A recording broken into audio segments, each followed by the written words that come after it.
Greetings! If your tomato plants aren't thriving year after year like you want them to, or if you notice your plants suddenly stop yielding fruit in the middle of the season, there is a high probability that you are overlooking a few fundamental yet crucial elements.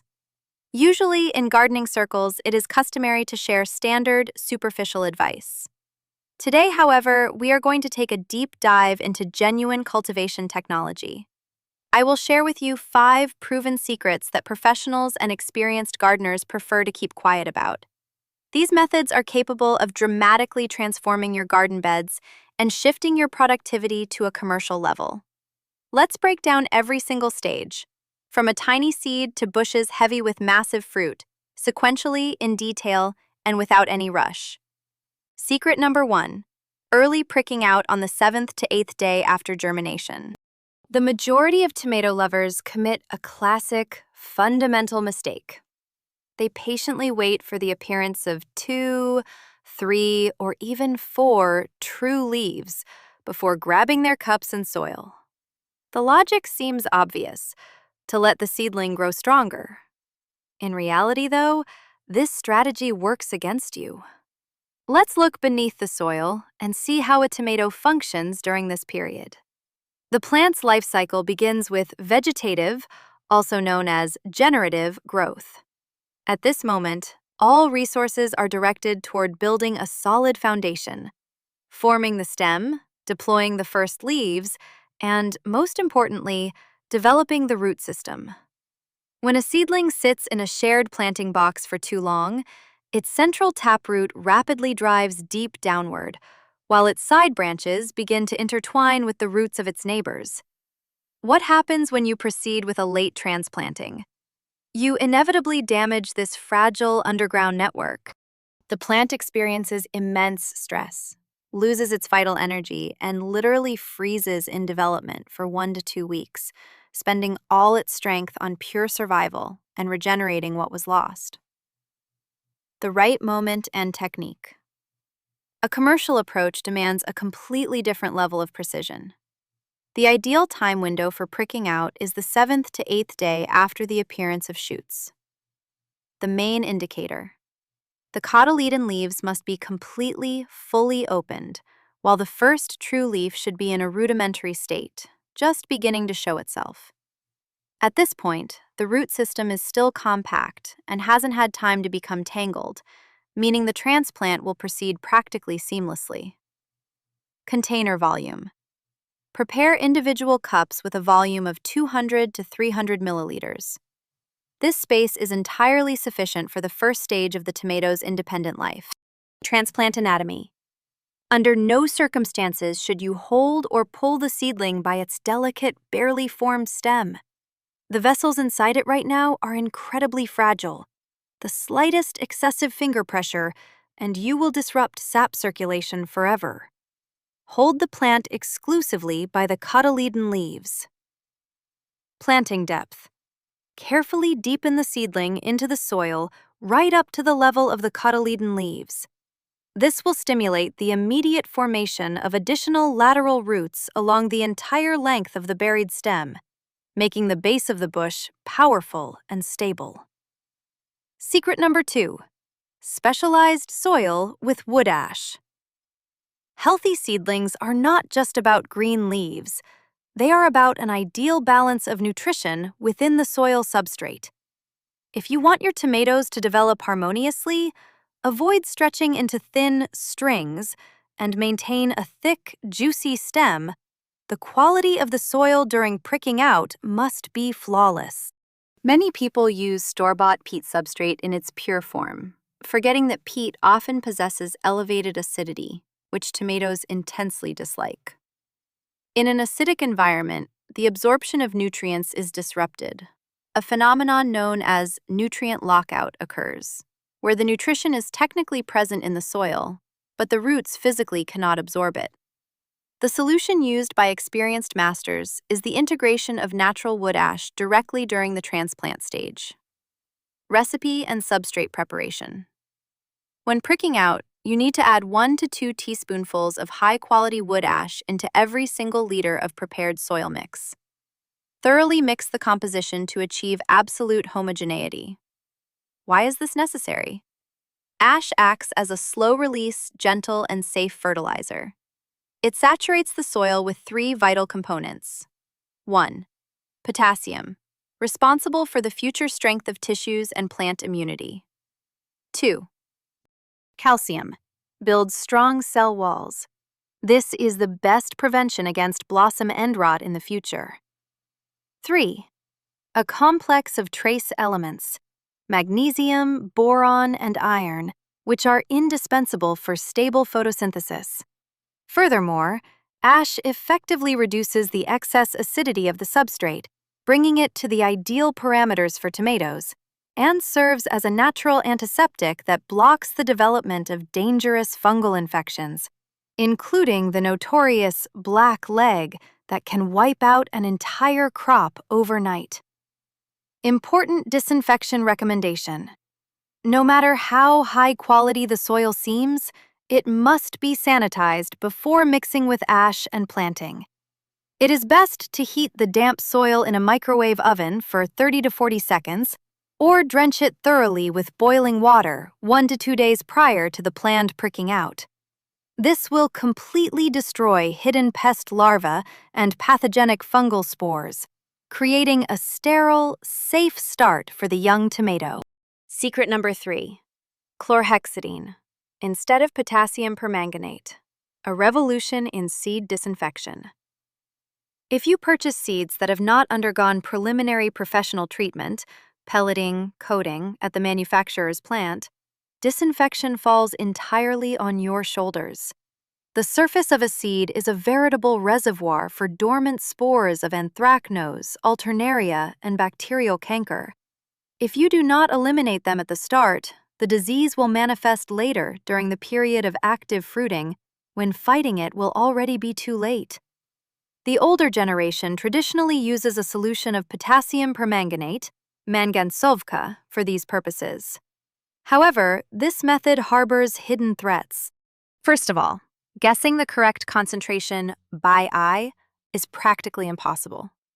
If you make the solution too weak, the pathogens survive.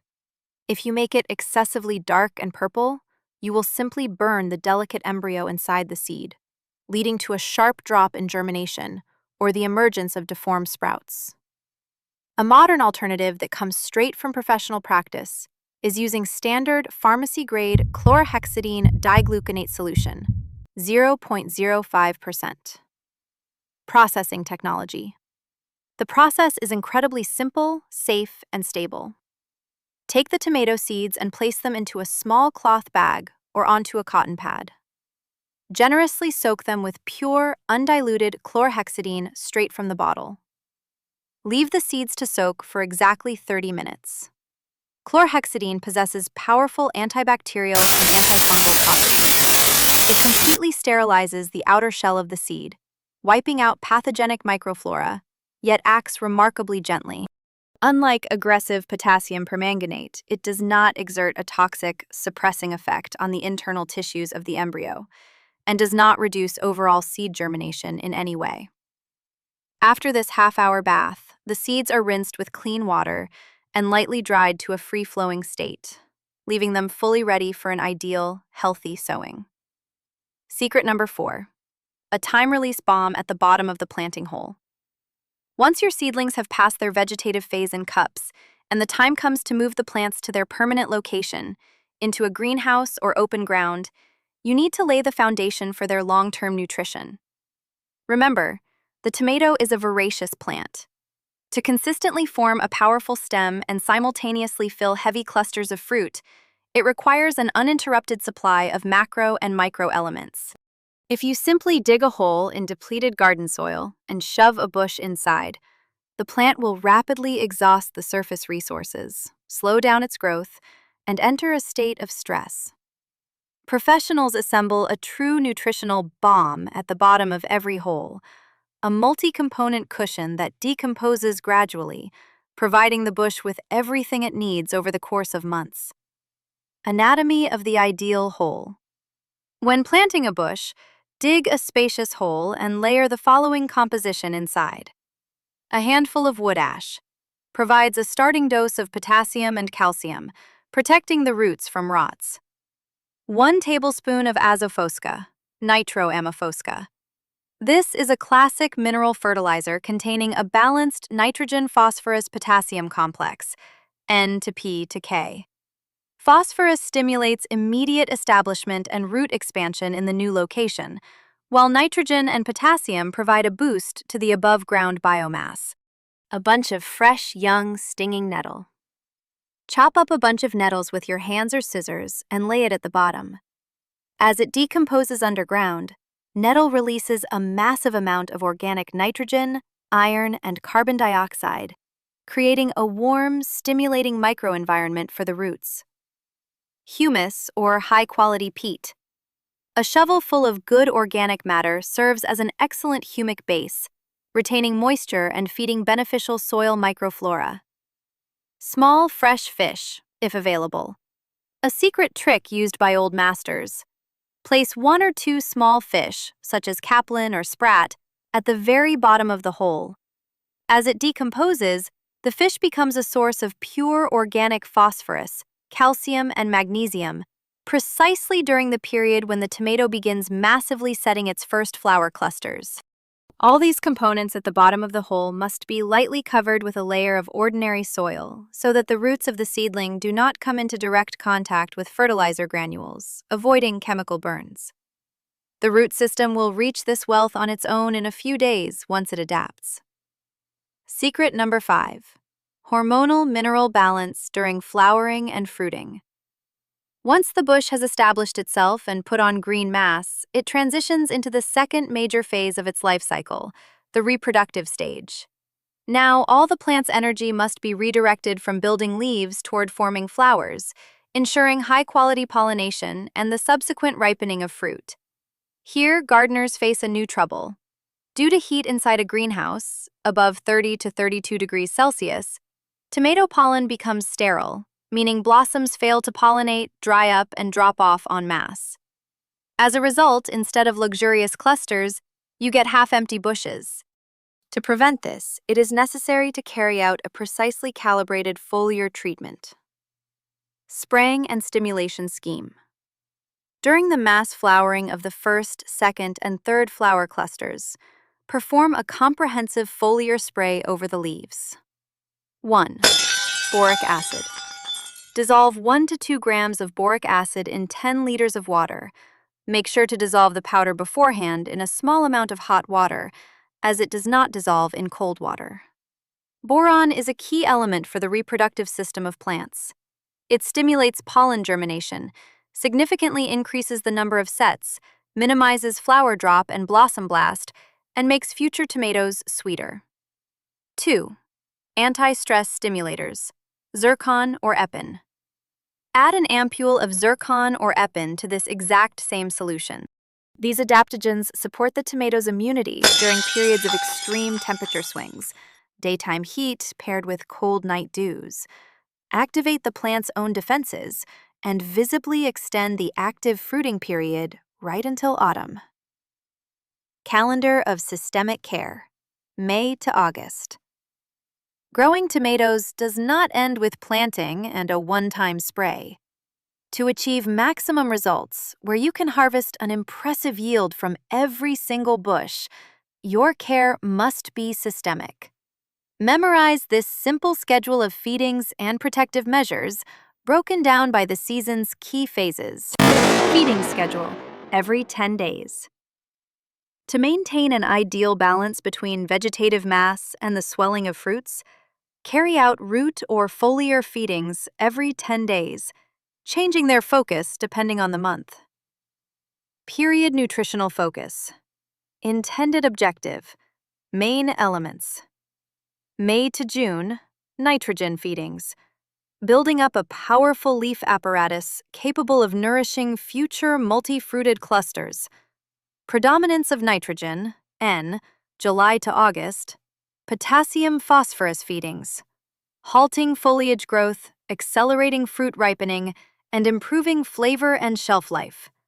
Predominance of potassium, K, and phosphorus, P, blight prevention. Late July to August. The end of summer is a critical time. Nights turn cold, fogs become frequent, and air humidity shoots up rapidly. These are the perfect conditions for the development of late blight, Phytophthora, a treacherous disease capable of destroying your entire year's labor in mere days. Do not wait for the appearance of the first brown spots on leaves and fruit.